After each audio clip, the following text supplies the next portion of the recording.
Hey, welcome back to the Tech Ed Clubhouse Podcast. Today, I'm joined by Tom Millinchip, who's the Deputy Head Academic at Windsor School Bahamas, a digital literacy lead, an AI and education thinker, founder of AI Ready Bahamas. I know it sounds terrible already, doesn't it?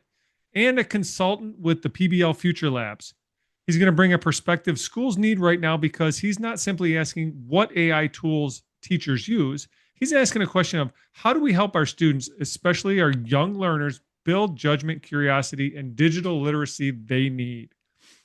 Tom and I have been connected through the PBL Future Labs and Phil Alcock, and it's been a great understanding and a great place where we've been able to have some conversations. Tom, what connects your work as Deputy Head Academic, Digital Literacy Lead, and AI Ready Founder all together? What is it you're doing? Well, firstly, the connection between all those is the enjoyment of being part of the education world, in whatever form that may take. As you've hinted at, like my day job is being a leader in a primary school and elementary school, and I've been working in that environment for over 15 years now, mostly abroad, mostly in international setting. So I haven't just been in the Bahamas; I've also been in the Czech Republic and Morocco as well before I came here. Um, but yeah, it's all been based around education, enjoying, spending time with kids and helping them learn and helping them experience and looking at the ways to improve the approach of education for them. I'm in a privileged situation right now in the school I'm in where there's a lot of freedom to play around with stuff, right? In the sense of either from a curriculum point of view or because involved with the assessment and teaching and learning side of things, I've been able to make some changes within the school, which I've had the freedom to do, and it has improved the setup. Um, the overall thing with AI and digital literacy and all that kind of thing, I've always been one of those people who's had an ongoing interest in tech, all the way through my life. Not someone I never did computer science or anything like that at school. So, but just someone who's like, oh, the new phones are out, or the new this is out, and just keeping track of what's going on. So, taking this role as the head of digital literacy at my school has been really awesome because we teach from kindergarten essentially up to grade 5. That's the kind of age ranges we're looking at. And I teach them all digital literacy. So they all get on MacBooks. They're all doing different bits and bobs. And it's amazing what 5-year-olds can achieve. And also amazing what 11-year-olds can achieve. So I kind of able to mash up both worlds of being interested in technology, but also seeing what I can get out of it with the kids. And then the AI thing, it's been a sideline interest for, well, since the 2022 release of ChatGPT, but really in the last 18 months to 2 years time when I've been doing a lot of reading, a lot of conversations with people, a lot of basically kind of thought leading here in the Bahamas and in my school because there are some people out there who in the country who are doing a great work, but it's definitely something that needs to be talked about and pushed further. And that's led to conversations like this. And I've got a book that is in the final stages of being produced on primary education and AI, well, which is coming out. And I just announced like this week that I'm also contributing to Dan Fitzpatrick's book for next year, the AI Educator's Guide for 2027. So I'm getting involved with that kind of side hustle of AI and education at the same time. That's a lot. So you're keeping busy, is what you're saying. Yes, sir. So, a little bit different perspective than I usually have on my show. I usually have and talk to educators that are that's for lack of a better term, secondary educators, Yeah. middle school, Sure. high school, 6 through 12. Yeah. So when we're talking about AI and digital literacy, what changes when we're talking about a K-5 student? What's different with elementary learners than we have with middle high school learners? I think it comes in probably in two parts. I think from an actual kind of tools point of view, you have to be a lot less gung-ho with it. You have to be a lot more guarded than you would be with a teenager. That doesn't mean you can't use the tools. It just means that you have to pitch and pick the right ones for the right time and the right people. Like as I said, I'm working with 5-year-olds sometimes, and I've actually been using in the last couple of weeks Tinkercad, the design tool with them, right? And they're on MacBooks with Tinkercad. They've all designed something. I'm going to 3D print it for them. But what I didn't do is say like, here's Tinkercad, off you go. You have to kind of really step by step at that age. You have to really kind of say, right, now this is the mouse, this is where you move it over to, this is where you have to click. There's a lot more kind of really just assuming they don't know anything at all and that and just starting right from zero. I think when you get into the teen years, hopefully the groundwork's been laid quite a lot in elementary schools already, on in certain areas. And then so there's an element of kind of them being able to find their own way to a certain point, and you can guide that way. Whereas with the younger guys, um, yeah, you still have to be more explicit. It can be a little bit frustrating sometimes, especially when it's the 10th lesson and they've still swiping all over the place with the MacPad trackpad and losing their item. They're like, "Oh, it did something." I'm like, "No, no, it didn't. You did it, but we'll get there. It's all good." Right. But it's not a commonplace thing. It's not standard that this age group gets digital teaching. In the UK schools, which I'm from the UK, in state schools, it's very much a case of if there's somebody in the school who's got an interest in it, then computing is going to be pushed. But if they haven't, it's not necessarily going to be on the curriculum.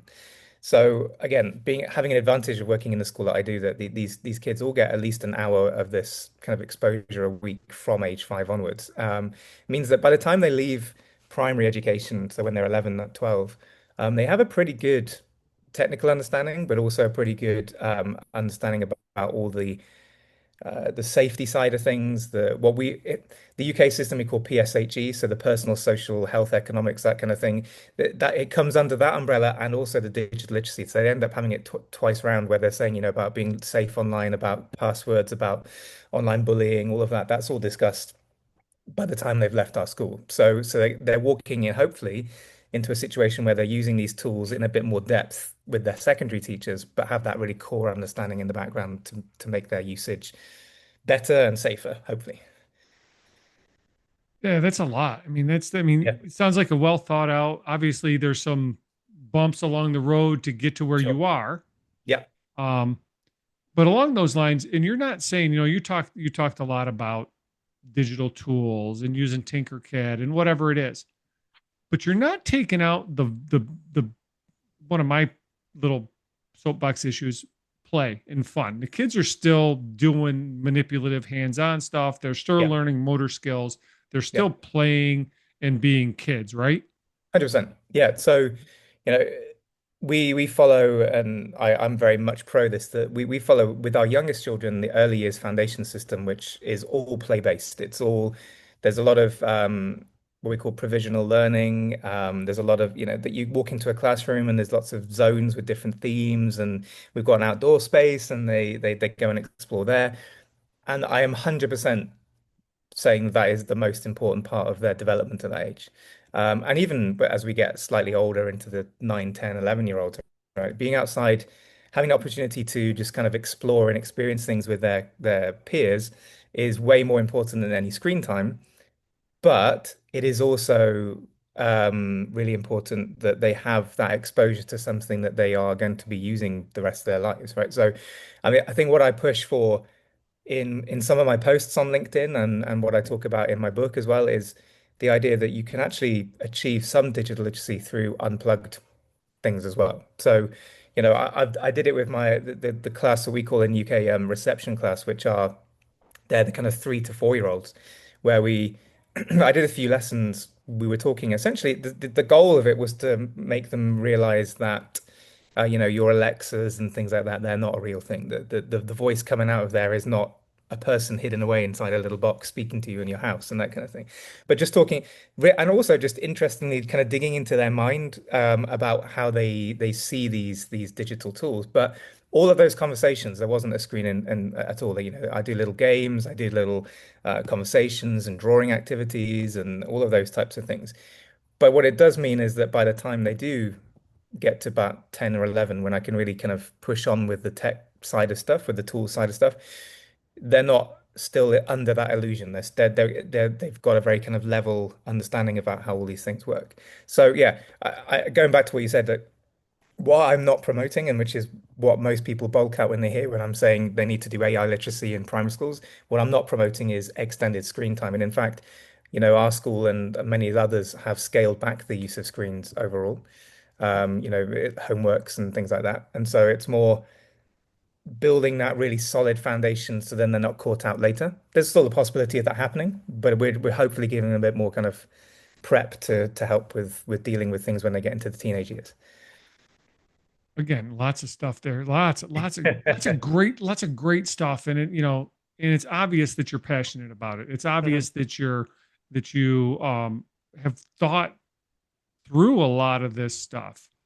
So one thing I want to kind of go back to. You talked about how you kind of put that idea in the kids' heads about their Alexa device or their whatever smart piece of whatever phone, iPad, whatever it is, MacBook. Um, they got an idea of of how to interact with that. They're kind of digital natives, Yeah. right? So one of my big things is activity before content, right? So Mhm. doing an activity before the kids have an idea of, like, instead of saying, hey, this is how AI works, or hey, this is how you build whatever XYZ, let's try something. So you've kind of taken that, right? So Yeah. you're taking the stuff that they just natively know Yeah. because they have a smart device. Um, is that on purpose, or is Yeah. it just kind of a happy accident? No, it's on purpose because again, it is the most common thing you're going to find, right? Some of those kids will have iPads, probably less so than they used to, but Mm-hmm. the common sense media, reports always say that even by two, there's a whole like one in three children have iPads, right? And so there'll some of them that will have that case that their parents will be using the iPads for babysitting. You'll see them out at restaurants with it and Mm-hmm. that kind of stuff. So they're digital natives in the sense that they know how to work a tablet. Um, but the other common thing that they have in their houses are all these voice assistants, and it's just going to get more and more and more. What one family, what the CEO is actually a guy who runs, what the CEO of a business that sets up AI systems for hotels and things like that, right? So I'm seeing kind of from what he does, this integration of all these voice assistant type tools just appearing everywhere, just everywhere you walk into, any space you walk into.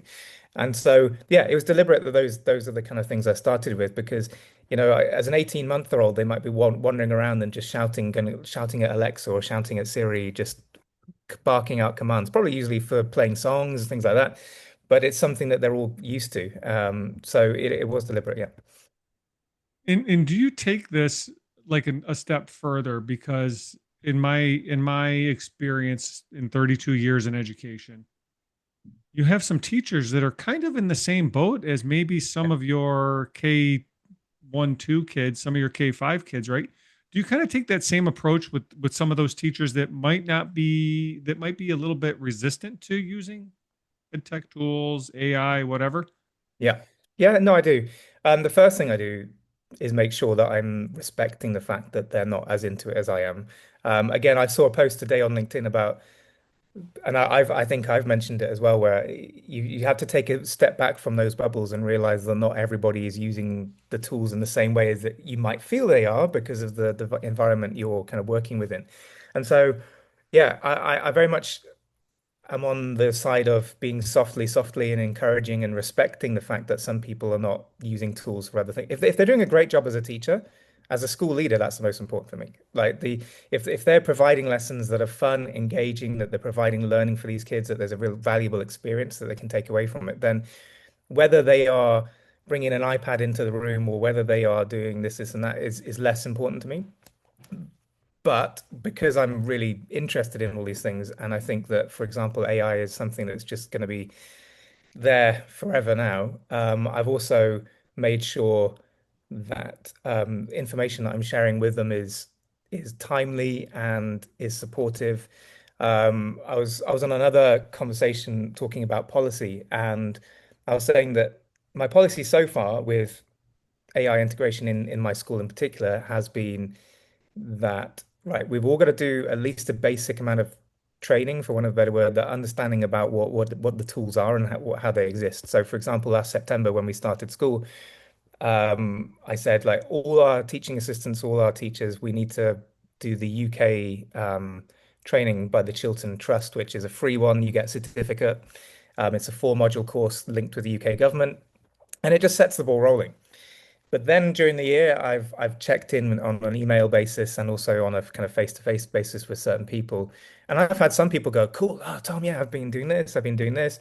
There's a colleague who's our head of English who does a great job with AI and kind of also signposting her use of it within the classroom. And I can get into more details about that. And then I've also got a humanities teacher who uses it for all the history and things. But I also had emails from some of my colleagues who are like, with respect, at the moment, this is not something I want to dip into. This is not something I want to really kind of dive into at the moment. I've got other things to worry about or whatever. And so it is really respecting those two things. But when people come to you, um, I'm really conscious I don't want to make it full of jargon and over the top. I get people come to me and some of them will keep up with what I'm saying. And I'm not a particularly techie, jargony type person, but still I can fire away and say, you could do this, you could do this, you could do this. But I also appreciate that some people are coming to me as they're self-declared tech phobic. And actually the humanities example was a really good one where the lady, she's Bahamian colleague, and she said, "Oh, I touched ChatGPT once, and then I was scared by it, so I walked away from it again, and I didn't want to do anything else. So maybe this is the moment to kind of dip back in." And we did a few sessions just chatting about the basics, and this was, a year and a half ago now. So talking about prompting, talking about those kind of things. And then she went away and tried something on Canva, I think it was, creating a chatbot because I'd shown her how to do that using the code part of Canva. And then she went, "Oh, this is really cool." And then she comes and shows me this, and it just snowballs a little bit. And actually, she's one who's took on because we've had consultancy with the school has with Phil and Tom this year of PBL Future Labs, and so she's also one that's had like back and forth on WhatsApp with Tom Markham in particular, and really dug into the PBL stuff. So she's an enthusiastic person anyway. But the point is, I'm trying to make is that I can get someone from a little bit of skepticism, a little bit of fear to starting to go with it, but not in a kind of crack the whip way. And I think that's where people might go wrong in leadership when it comes to AI and other tech things. Yeah, because one of the things I wanted to touch on too along those lines was you said something about like my camera went out. Hmm. Okay, so before our technical difficulties there, we were talking about, I don't even remember what we were talking about a little bit. We were talking about AI implementation and rollout. Yeah. Yeah, exactly. Um, and how you got to find, it sounds like you got to find that balance between saying, yeah, cracking the whip, saying this is what we're going to do, and um, just kind of like banning everything, right? Yeah, exactly. Yeah, exactly. So You've got to kind of take a gentle approach to it. Sometimes these things are pressing, and you need to push on and make sure, just from a leadership point of view, that you are doing the right thing as a school and you are doing the right by your children. But on the other hand, I don't think any staff, any member of staff in the school responds well to kind of you have to do this or else kind of mentality, right? And in anything, not just with tech, just in all aspects of life. So definitely from a tech point of view, that's my approach. But now that said, I've just been putting together a very detailed kind of formal policy that is also joined by a kind of teacher guide linked to the policy for rolling out in September because, I think basically to give you a little bit of information into how things run in the Bahamas, like we're a private international school, and so we are accredited by the Council of International Schools. So they come and also we get a NIASC accreditation as well. But the local government doesn't care too much about what we're up to, other than making we have a business license and all of that. But we don't get inspected by Bahamian officials from the education department, really. And so it's on us as a private school in the Bahamas, and we've got a lot of clientele who are both Bahamian and foreign, that we kind of keep up with international benchmarks. And so that's partly what I've been pushing is like, look, okay, we're on an island in the middle of nowhere, but the EU's doing this, the US is doing this. Like we've got to make sure that we kind of keep up to speed with that to make sure we don't get left behind. And when parents do come, we haven't had any yet, but when parents do come on a tour and they say, "So, what's your school's policy on AI?" we actually have something comprehensive there. So I'm now tightening things up a little bit, but that still doesn't that's not me going into classrooms and saying, oh, you haven't used AI in this lesson, or you haven't used this in this lesson, therefore you're failing as a teacher, because I think that's wrong at the moment as well. But it's more, yeah, just supporting people to really kind of push on with at least the basic use where they find it useful. Um, and again, it's more probably if they're not into it, it's more being respectful to the children and saying, because they're respecting the fact that the children are using it, and having to guide. Our job is to guide them to use it properly. I was literally just reading now today that another common sense thing came out with from 9-year-olds upwards on usage, and it was 81% of 9 to 12-year-olds say that they're using AI of some variety. Some of them daily, some of them just every week or something like that. But if we're talking about age group, then that goes back to what we were saying about digital literacy and AI literacy in primary schools and elementary schools as well, is just hugely important. And so it's our duty as the teachers, even if it's not something we're really into, just to understand what it means and where the pitfalls are, I think. I mean, that's just really kind of teaching beyond digital citizenship, just being a good human centered, right? Yeah, exactly, exactly. So like, so it sounds like, your school's using some AI, using Yeah, some digital tools, but using them around the fact that you have that there's kids involved, that there's students, that there's personalities, that there's a teacher personality that may or may not want to yeah, or need to. And I'm one to quickly say that, we don't necessarily need tech tools in the classroom all the time. There's a no, need for some. I think we can do some cool things yeah, with that we couldn't do before with some of the tech tools, right? yeah, But you're really kind of at the end of the day, I hate to use that cliche term, really human centered, right? Really yeah. trying to get the kids and the teachers where they want to be. 100%. Yeah. I mean, I think that's really important. I think the school I'm in at the moment, like we have four values, and the one that we feel is our kind of biggest USP is community. That's the one that kind of sets us apart compared to some of the other schools that we are competing against here. And especially in our lower school, which is where I work, we walk in and our parents they hang about. They're there for chats. They're there for the kids run around. We run events that are not academic within the school, and so that is all humans being humans and socializing. And it is a really huge part of how we, of course, it's a business, so how we get people through the door and onto seats, it's how we sell things, but also it's the truth. It's not made up. It's all these kids, they're all fantastically well behaved, friendly, sociable people because of the environment they're put into.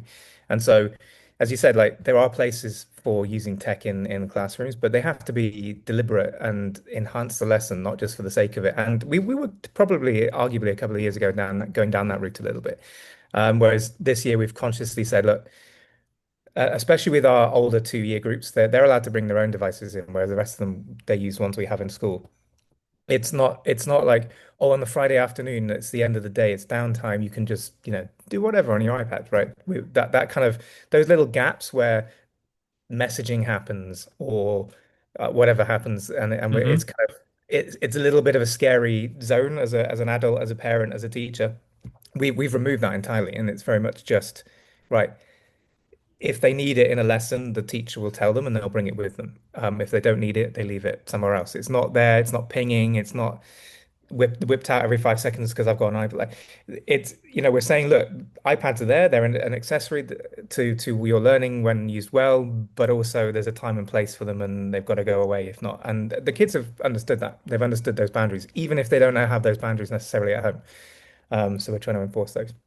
But yeah, So again, going back to, we're teaching the whole child, not just the ELA version, English, the humanities version of that child. We're teaching, you know, a lot of stuff. yeah, And a lot of that stuff you're teaching, it sounds like you're not like it's not explicit, right? I mean, a lot of the stuff that I did, and it sounds like a lot of the stuff that you did, you're not going to walk into a classroom and say, "Hey, we're going to teach you how to be a responsible, young adult here no, or young, a child or a student." You are, but you're going to do it through actions and through, right? So you're kind of teaching by design. Yeah, exactly. Exactly. We have as I said, we have a curriculum which has that kind of that literally the lessons they go to in this PSHE sessions are all about that. They're focused on everything, that isn't academic. But we also have assemblies on a weekly basis, and all these opportunities to talk and guide and discuss are, they're the most valuable part to a lot of kids, right? So some of these kids are great at sitting down and doing these 50-minute lessons and performing well and doing all of that. But that kind of ongoing conversation where especially the ones that start when they're 3 or 4 years old in the school and they end up leaving aged 11, you see that kind of pathway happen. You see the change.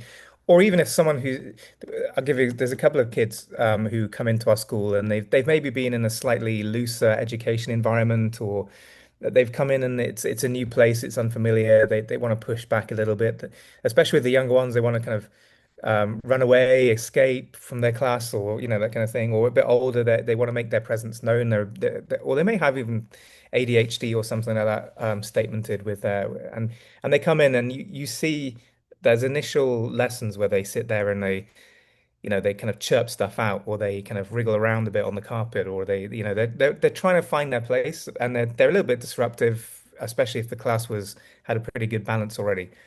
But give it a few weeks and you come back to them and they've kind of tuned themselves in a little bit more. I don't th- I, It kind of feels potentially if they've been brainwashed or not, but they haven't. But the point is that they kind of go, okay, this place isn't as bad as I thought it was. These guys are pretty friendly. These teachers are doing they're not causing me any harm. Um, I'm going to give a go at this and see if, actually I'm going to get something out of it. And we have a few kids who are coming with no language, English language either. So, I'm thinking of there's a 3-year-old we have who's Spanish speaking, and he was the one who was just like, if the front door was open, phew, make a beeline for it every time. Like the TAs were just like running after him, and Right. then but now he's got a bit of English. Now he's able to communicate how he feels, which is really important. He's a different child, and he's gets on with stuff and really enjoys life, right? And so you Yeah, said it. Sorry, carry on. Go. it's kind of along those lines, kind of like what you were doing with your teachers. You kind of just give them a little bit of the tools, and Yeah. then you, for lack of a better term, ignore them and let Yep. them and just Yep. go on with doing what you do. And they're gonna say, oh, well, maybe this isn't so bad, Hmm. right?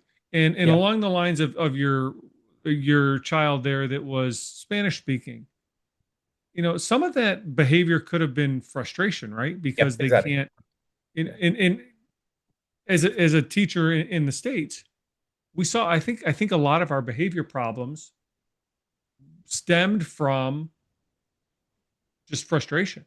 I mean, Yeah. obviously there's medical issues and in genetic things that are part of it. In culture, how do you, nature versus nurture type of thing, what does a home look like?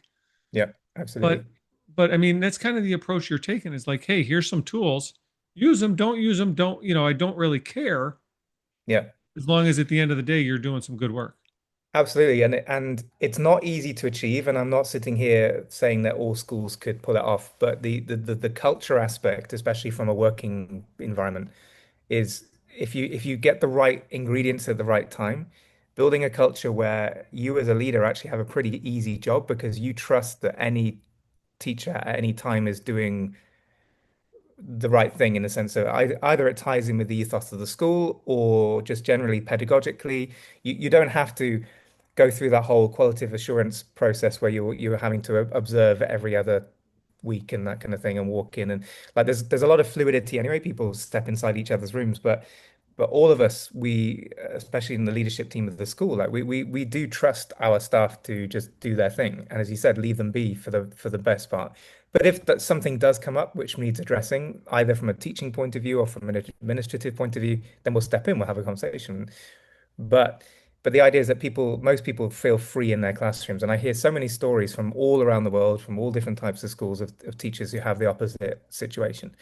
And of course, there are teachers out there who are not going to necessarily do as good a job as others and will abuse the power that they're given by that freedom and that kind of thing. And sadly, that is the case. And so some schools do need to crack down on certain things. But if you're able to build a culture as a school leader, where the staff feel trusted to explore, but also understand the kind of the lines that you don't cross and the things that you do have to do in terms of like report writing and parent teacher meetings and expectations in terms of dress and approach and whatever it is your school may have, right? If you're able to balance those two things, and I'm lucky enough to be working in a school like that right now, but I've also worked in another school when I was in Prague and in the Czech Republic, which had the same kind of mindset, and that's really set me up for thinking about when I wasn't a leader and then walking into a leadership position, like the head teachers I've worked with, are like, these are the guys I want to emulate. These are the people I want to copy, not the ones I dealt with when I was in my mid-20s learning to be a teacher, who were never visible, but every time they'd just pop up, they'd have some kind of criticism of the teachers I was working with, and it was a bit of a toxic environment. So yeah, going back to that, it's all about building a really good culture. Easier said than done, but if you get that balance right at that time, and again, we're in a blessed position where we can kind of, to a certain extent, we can pick and choose the people who work at our school because we put a job out there, people apply, 60 people might apply. We go through and we kind of filter out going on what we feel this person like might bring. Are they going to tie into our current environment? Are they going to tie into our ethos? We don't have to hire them if that doesn't work. And so it's a bit like picking a really good kind of sports team and putting them together and the one that homogenizes rather than is because I'm a big soccer football fan, and I think about the teams where they spend hundreds of millions of dollars and they put together these big name players, but actually the team doesn't do particularly well because they're all just big names in a room, and the ones that do really well um, are the ones that actually pull together as a team, and they're not necessarily the big names, right? They're just they understand what the club's all about, they understand what the goal is, and so on. So yeah, all about culture. Yeah, love that. Love that because I was lucky enough to work in a culture like that where we were allowed to kind of be ourselves and be teachers. And Yeah. along those lines, you've been in education for a few years. What are some things, kind of things in professional judgment that teachers, might need to do now versus 5 years ago, Um, I I mean, as I'm getting older, maybe it's just the kind of old things weren't how they were when we were kids kind of thing. But right? I'm a 90s kid. I was born in the 80s, but I grew up in the 90s. And I think it's gone around quite a lot that it's that was the last kind of generation, I guess, who were the ones who were outdoors, 12 hours a day, Hmm. just exploring. No one was worried, that kind of thing. And so since the 2000s and even a bit later, then and that fear has come in either from just social pressure, from parenting, and letting your kid go out just down the road to go to the shops or something is now an issue. And so I think the potential dangers that appear for children, especially in the age group that I teach, are probably I don't know if they're made to sound worse than they were, or they genuinely are worse than they were. But especially with the online things, right? I've got a daughter who is 11. She's about to leave the primary age, the primary school we're at, and I've got a daughter who's 9, so a year below. And both of them, like weirdly enough, even though we promote tech, and I'm a tech teacher. We're pretty strict at home about all of that stuff. Like we're pretty, you're not going on your iPad just to message your friends at this point. Why do you need to do that? Because I've seen the other side of it. I've seen the conversations that lead to some pretty nasty things being said to each other. And I've seen all of that happen. Now, I'm not someone who's kind of making them have FOMO and making them kind of suffer from that point of view, which can be an argument. I'm still showing them things like my eldest daughter is actually really good at Canva, at Tinkercad, at even doing a bit of coding. Her previous teacher was showing her how to use Swift coding and that kind of stuff. So she's really into it. She's really techy. But she also appreciates our point of view as parents about the use of devices. And so I think that's, teachers, whilst again, if you're teaching humanities or English or science or something like that, your main goal is to impart your knowledge and help mold the children to achieve their objectives from your particular subject. But I think you have to now in this day and age always have this thing running in the background of, right, am I using a device in this lesson? What tech am I using in this lesson? Is that child over there actually concentrating, or have they got their iPad under the desk and sending messages to someone else, that kind of stuff? And it's just kind of you have there's a few things that have got to run along in the back of your mind always, and you can't let your guard down with because it just takes one moment and then it can all go wrong, sadly. And I think, yeah, sadly that's the case. Yeah, outstanding. I love that. I love, and again, it all comes back to Tom, to what it sounds like you're building this amazing culture in your building, in your school, where, you can have these conversations and you can Yeah. talk to people about what's going on, and you can let them explore and let them, but also at the same time say, you should use this tool. I wish I want you to do this. Yeah. Um, and along those lines, because we talked about this earlier, I'm going to kind of shift gears on you a little bit. Yeah, it's fine. Um, No worries. we're both connected with Phil and Tom over there at PBL Future Labs, and we'll put a link to in the show notes to PBL Future Labs. It's an amazing project they got Mhm. going on over there. Yeah. Um, I want to ask you, how does AI, and since you're an AI guy, right? First, tell us, before we get into that, tell us what you believe, what you feel project-based learning or PBL is.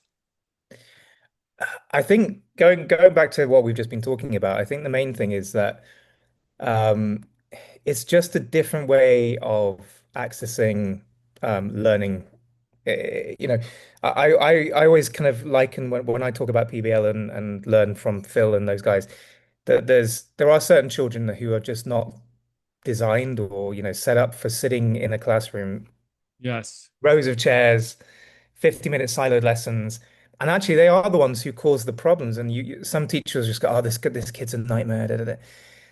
And then when you see, again, I've got to use my kind of real-time ex experience here. That there's one particular child, I've known him for a long time, and he's very intelligent, very bright, very witty, got lots of banter. But in the classroom, if things aren't going how he wants them to, he'll play up, right? He'll fiddle with things, he'll try and make jokes, he'll do whatever.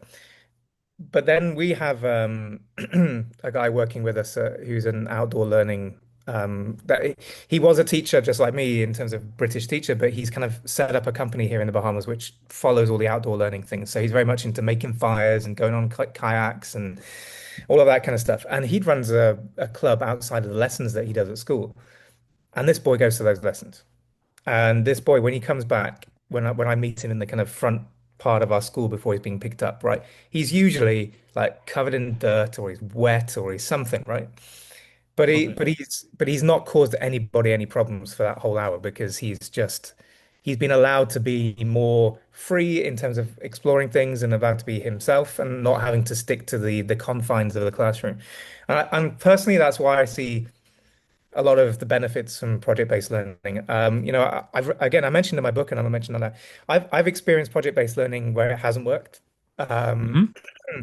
I think in a previous school, we were going along the lines of, right, this sounds like a good idea, and it's got a lot of it ties in with how we approach things. In the school I was working at in Prague, we did what's called the IPC, so International Primary Curriculum, and there's a lot of thematic things going on in that. So it kind of lended itself to project-based learning.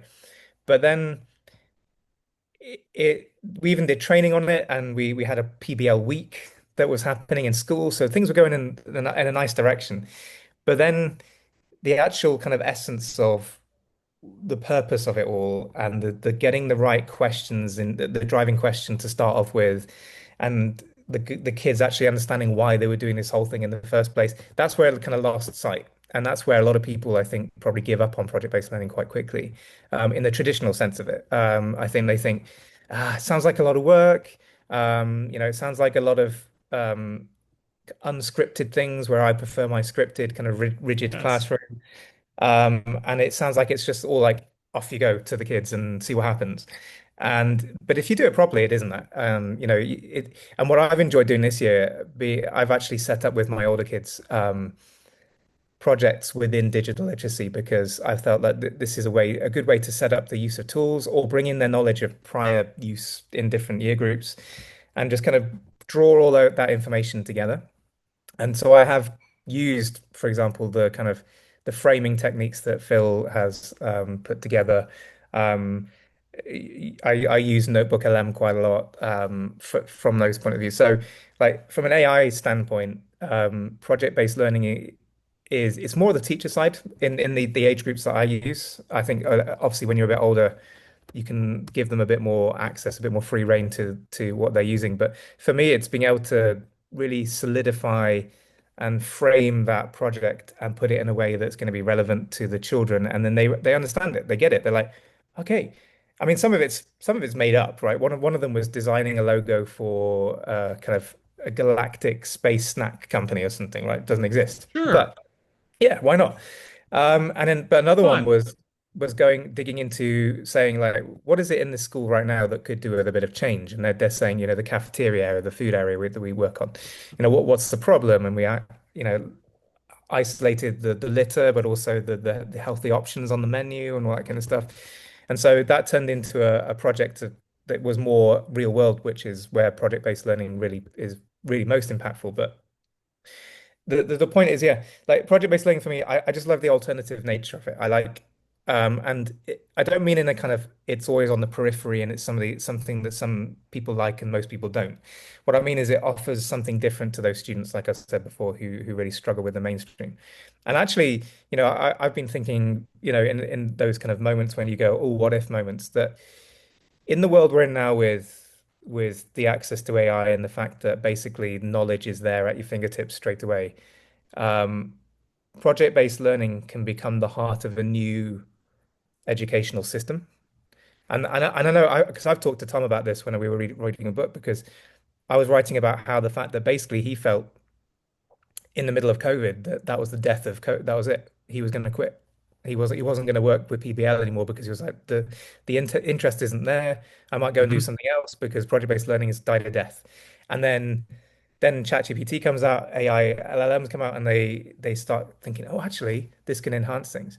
And so again, I'm not trying to plug the book, but it is in the book that I've written this kind of, I Great. had ironically had this conversation with AI about, what the future schooling could look like if we break down the kind of the systems that we're all used to, the kind of classic schooling system, and how we could kind of make the best of both worlds, have a human-centered educational system, which has a lot of project-based values and thought processes behind it, but also has a kind of a stream of AI and tech on one side, and it kind of feels, yeah, I've been kind of playing around with these ideas, and I don't have a finite thing, but if someone said to you, right, here's X amount of money, and you can go and set up a new school, or a new kind of educational establishment, then I wouldn't go and kind of build something that I already know about. I'm going to explore a new version where learning's still happening, but it's done in a different way, where educators are still 100% part of the process, but they're not didactic, front of the room, chalk and talk type people. They're there as,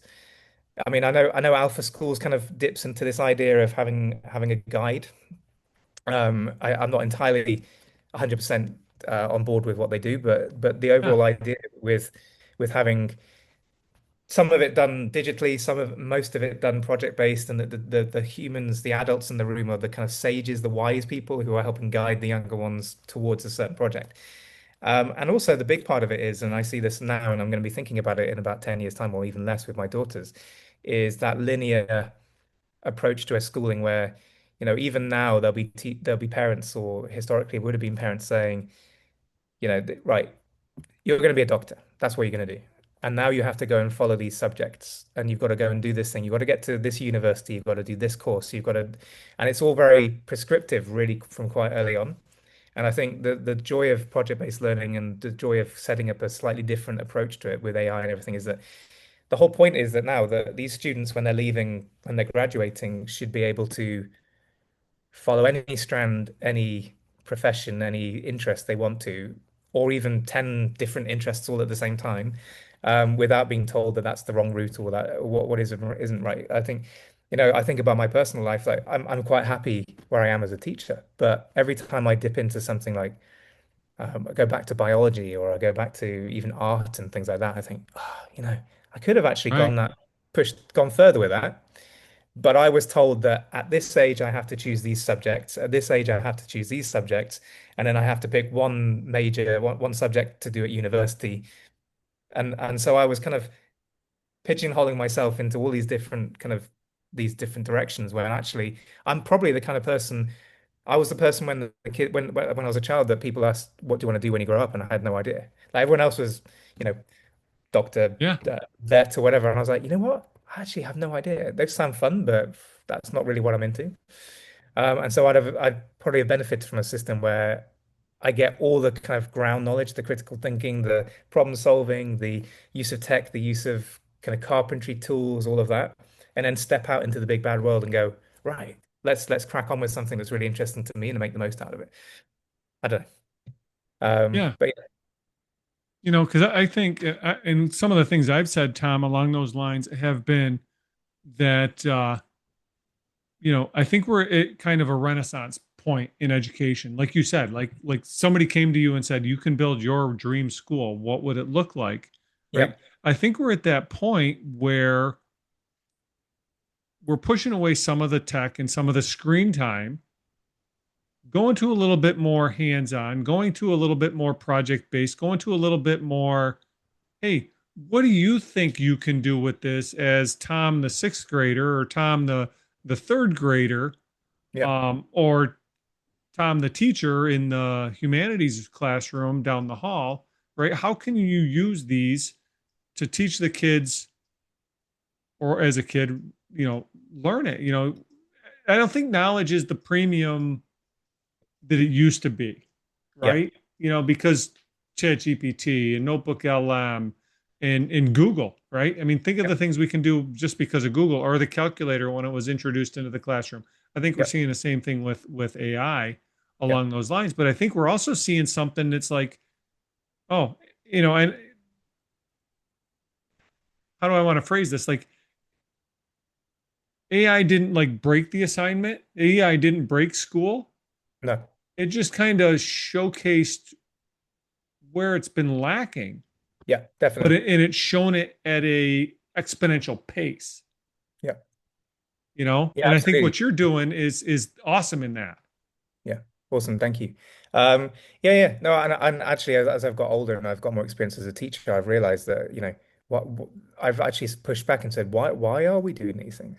An example being in the school I'm at the moment, that from an assessment point of view, the when I got the job at the school, our grade two were getting termly assessments linked with the Cambridge primary curriculum, and these are formal written assignment, like tests, like test conditions, given a score, and then they would have a grade average by the end of the year. They have an A or B or a C, depending on a percentage, depending on the scores. I'm like, there are so many things wrong with this setup. One, and the most important one, is that we're asking 7-year-olds to stress out about these formal exams. Yes. What's the point? What? I don't get that. The second part of it was that the teachers were then taking 2 or 3 weeks before the exam to prep for the exam rather than using that time Mm-hmm. for teaching. Completely nonsensical. And also, a grade point average or an A or a B doesn't mean anything from an assessment point of Doesn't view, mean a right? thing. And a lot of school systems are based on that.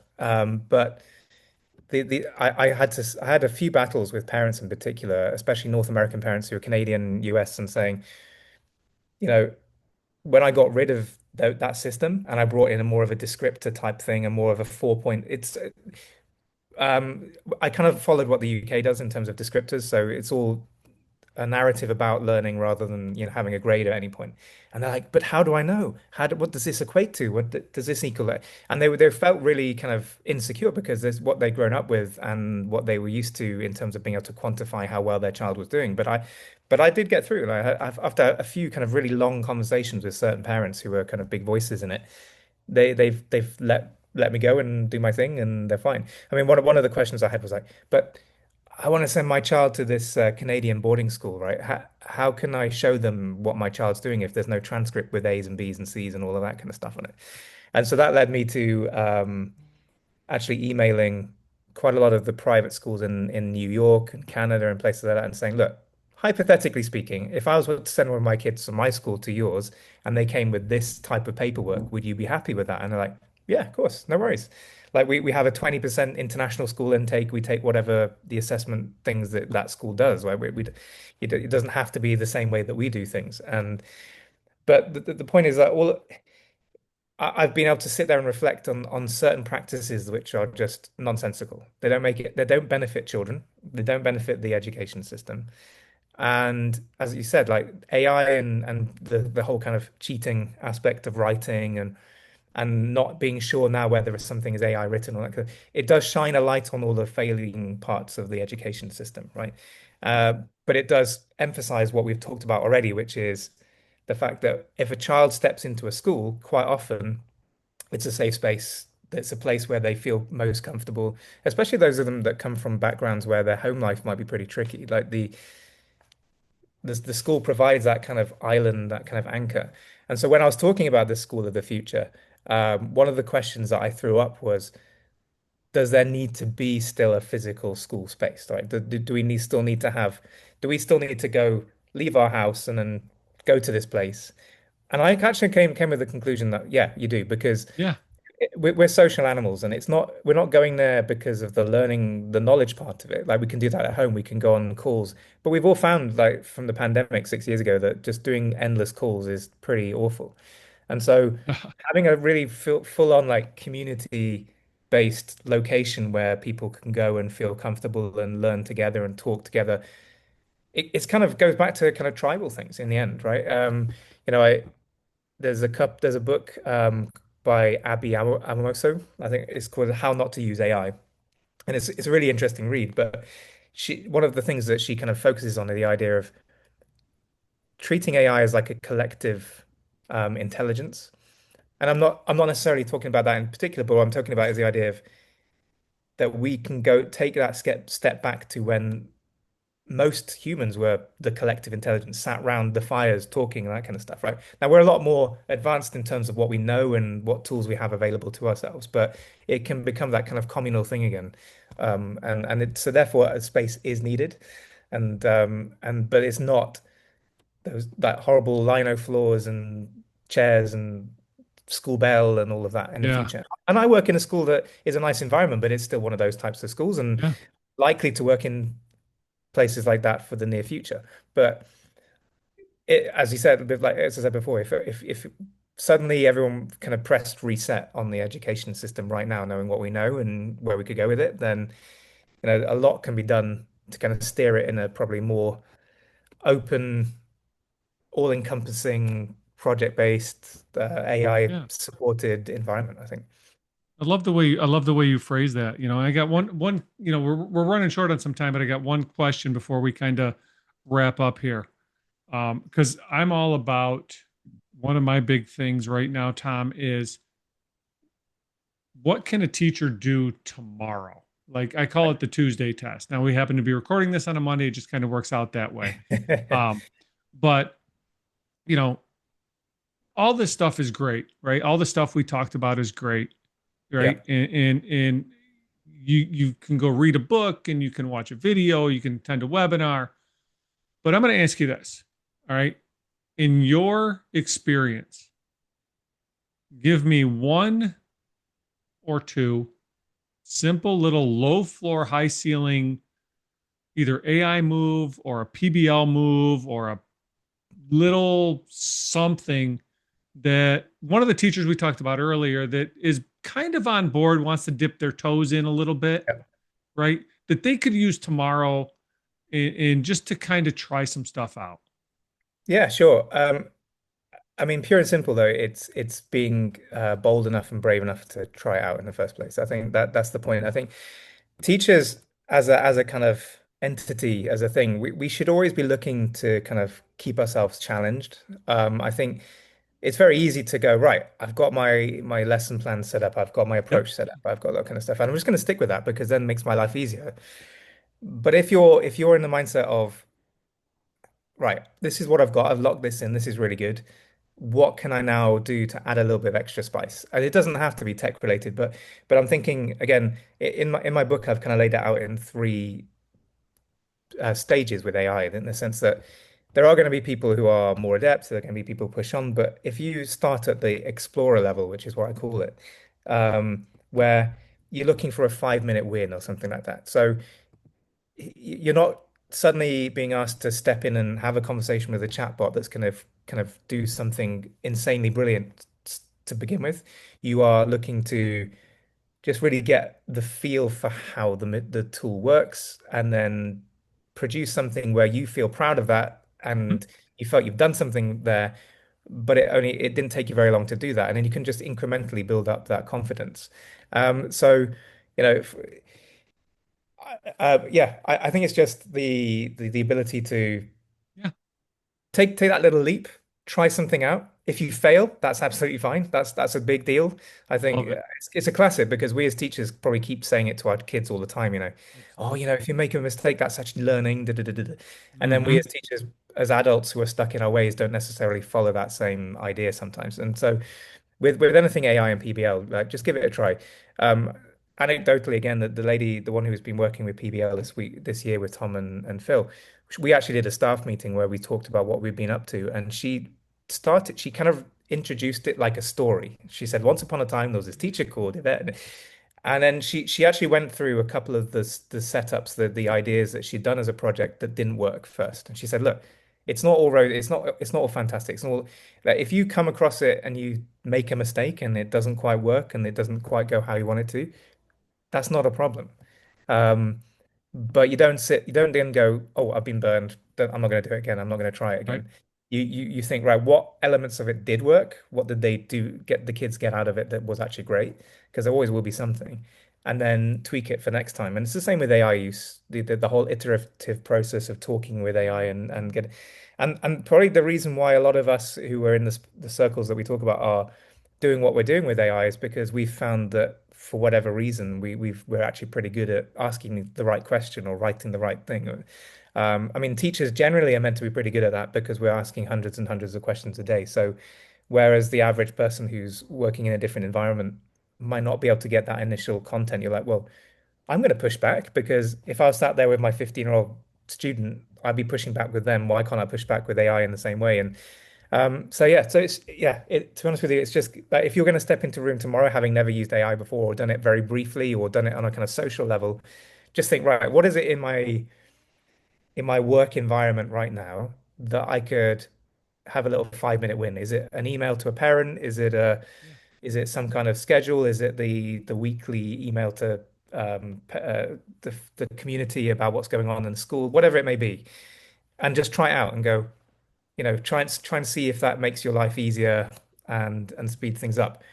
I would say it would do, but if it doesn't, fine, no problem at all. Try another tack. If that's still the case, then at least you can say that you've tried it and you've got a view on it rather than going, AI is the Right. devil's work and I don't want to touch it when you actually haven't used it yourself at all, if that makes sense. Awesome. Some great stuff. So just dip your toes in, give it a shot. Yeah, Like and along those lines, Tom, I usually tell people at a conference or at a session that I do, it's probably going to be tough the first time you do it. It's probably yeah, not going to work, just like everything else. So 100%. Tom, somebody wants to get in touch with you, Yeah. follow you, find out more. Where's some places we can find you? Well, I've mentioned it a couple of times, and I've LinkedIn is the kind of place where I've kind of built a profile at the moment. But I'm also looking at alternatives. And so I have a Substack, which is I post kind of ad hoc, but I also post on a weekly basis a few kind of things to do with AI news. And yeah, and look out for the books that are going to come out in the near future. Awesome. And we'll put those links in the show notes so that people Yeah. can get a hold of you. Tom, wonderful conversation. Glad we finally got to sit down and talk about some things. Likewise. Tech issues aside, there's a lot to unpack here. I got my notes over here that I'm going to go through. I'm going to have to listen to this a couple times to pull out some amazing nuggets of knowledge that you dropped in there. I appreciate your time. No, you're welcome. Not at all.